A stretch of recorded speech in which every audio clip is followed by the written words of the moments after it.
Primeira consideração importante a fazer é que o sacerdócio nosso nasce do mistério da encarnação. Aliás, Cristo sobe aos céus e nos deixa aqui na terra, aos sacerdotes, para continuarmos a manifestar a sua presença.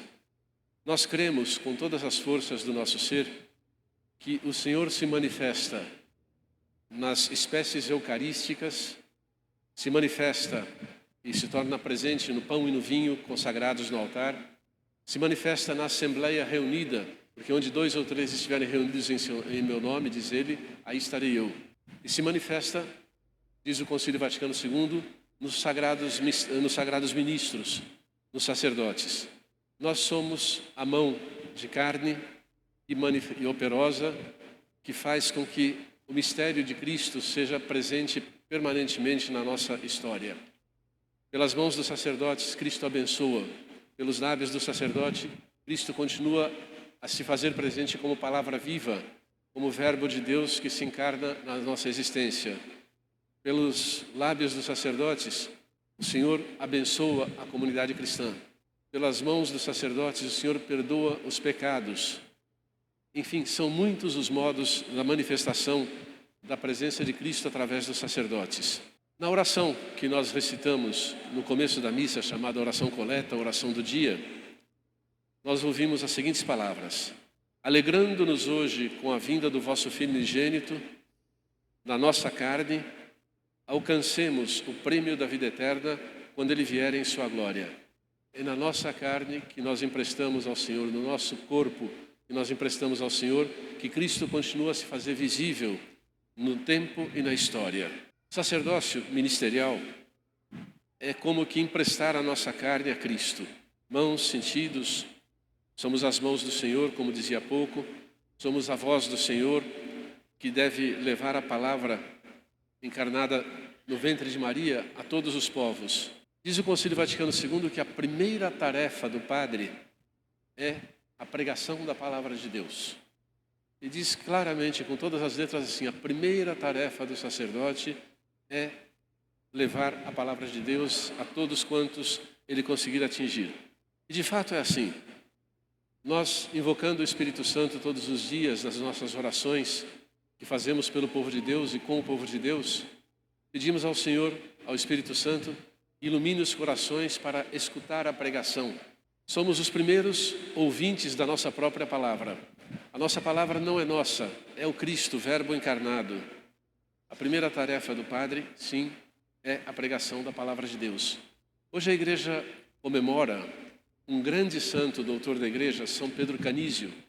Foi um grande catequista, escreveu talvez um dos primeiros catecismos. Essa data é importante como dia de ordenação de um padre. Por outro lado, nossas mãos invocam o Espírito Santo sobre os dons do pão e do vinho, que é, diz o mesmo Concílio Vaticano II, a tarefa mais importante da vida do padre. Todas as outras coisas são importantes, mas essa é a mais importante. A primeira tarefa é anunciar a palavra, é a catequese, a evangelização. E por essa palavra anunciada chegar à celebração dos mistérios sagrados, a celebração da Eucaristia que reúne a comunidade em nome de Deus. É a tarefa mais importante da vida do sacerdote. Na oração sobre as oferendas que vamos fazer daqui a pouco, se diz assim: acolhei com bondade estes dons que destes à vossa Igreja. O vosso poder os transforma em sacramento de salvação. É o poder de Deus que é exercido pelas mãos do sacerdote. Não porque nós sejamos melhores, não. Porque Deus é bom com a sua Igreja, é bom conosco, não leva em conta a nossa fragilidade, ou leva em conta, e por isso Ele se compromete com o nosso sacerdócio. Ele se compromete com aquilo que nós realizamos no altar. O poder de Deus transforma em sacramento, em sinal vivo, presente, todos os dons apresentados no altar. Não só o pão e o vinho, como os trabalhos feitos todos os dias, os sofrimentos, as preocupações que nós trazemos e apresentamos diante do altar. Juntamente com o pão e o vinho, que são fruto da terra, da videira e do trabalho humano, eles se transformam para nós em pão da vida e cálice da bênção. O poder de Deus é exercitado, portanto, até que Cristo venha em sua glória, cercado de majestade, pelas mãos dos sacerdotes. Na oração final, depois da comunhão, nós rezamos do seguinte modo: a participação nos mistérios fortaleça o vosso povo. A existência de um padre se justifica precisamente nessa missão, em que todas as ações que nós fazemos, pregação da palavra, celebração dos sacramentos, o serviço da unidade e da comunhão na igreja, sirvam para fortalecer o povo na unidade e na paz com Cristo nosso Senhor. Nós somos servos da fortaleza de Deus que é dada ao seu povo por meio das nossas mãos.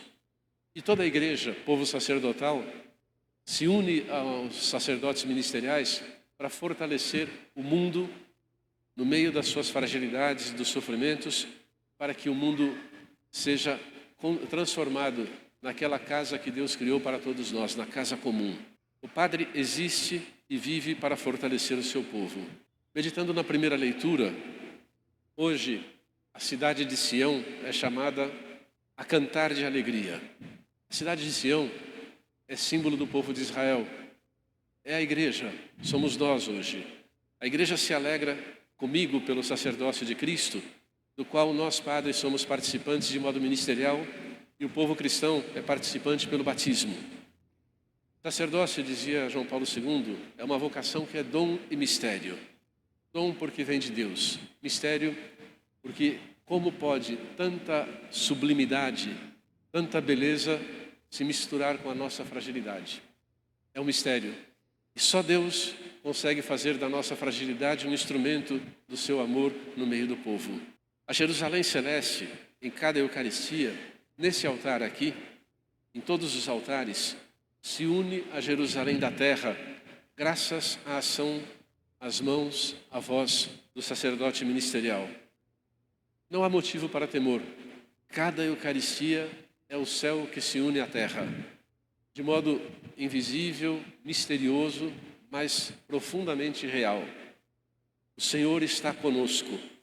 Na antífona da aclamação ao Evangelho, naquele versículo que se canta depois do Aleluia, nós chamamos hoje Cristo de Emanuel e o invocamos para estar aqui como o nosso Rei e orientador, como Rei e legislador, como aquele que dá as regras do nosso bom viver de filhos de Deus. Ele vem nos salvar e o Padre é porta-voz, sinal dessa presença amorosa de Deus. O Padre é sinal da presença de Cristo, que é Emanuel, Deus conosco. No Evangelho nós vemos a Virgem Maria que socorre Isabel e a ajuda na caridade, e justamente ela sai da sua casa logo após ter ouvido o anúncio do anjo, vai ao encontro da parente Isabel, da prima Isabel, já era o 6º mês da gravidez dela, e ali as duas mulheres se encontram, mas também os 2 meninos, João Batista e Jesus. Maria sai da sua casa sem pestanejar, vai ao encontro da sua parente Isabel sem cuidar minimamente de si mesma, sem se preocupar com o seu bom nome que estava em jogo. Sim, ela vai, cuida de Isabel. Isabel profetiza, sabe que ela é bendita porque é a mãe do seu Senhor. E os meninos se encontram num júbilo e na alegria, cada um no ventre de sua mãe, mas manifestam o júbilo do encontro entre o novo povo de Deus, cuja cabeça é Cristo, e o antigo povo de Deus, que é representado pelo profeta João Batista, o maior dos nascidos de mulher, segundo a palavra do próprio Jesus. O Senhor realiza muito em nós. Vou concluindo. Hoje, meditando sobre essas palavras tão doces do Evangelho, da primeira leitura, sobre o Salmo, é a ocasião de dar graças e de preparar o nosso coração como um belíssimo presépio, bem enfeitado, na simplicidade, para receber o Senhor que vem como Emanuel, como Deus conosco. O Senhor realiza muito em nós, realiza tudo. Dar graças, suplicar, interceder, pedir perdão é a função nossa de povo sacerdotal e dos sacerdotes da nova aliança.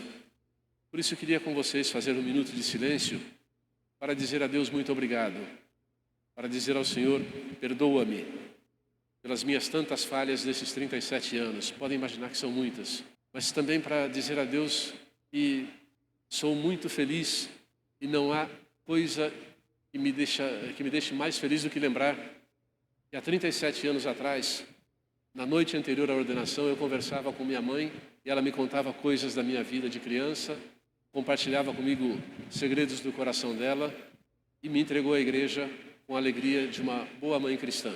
Então, nesse dia, eu queria louvar a Deus também pela minha mãe. Meu pai já tinha partido dessa vida, mas tenho certeza que do céu se alegrou muito. E peço a Deus que abençoe minha família, que abençoe todas as pessoas que estão aqui presentes, a minha nova família espiritual, que é a Diocese de Tumbiara, e de modo muito particular, aqueles que frequentam essa catedral, a minha igreja, a minha querida igreja, a Catedral de Tumbiara. Louvado seja nosso Senhor Jesus Cristo.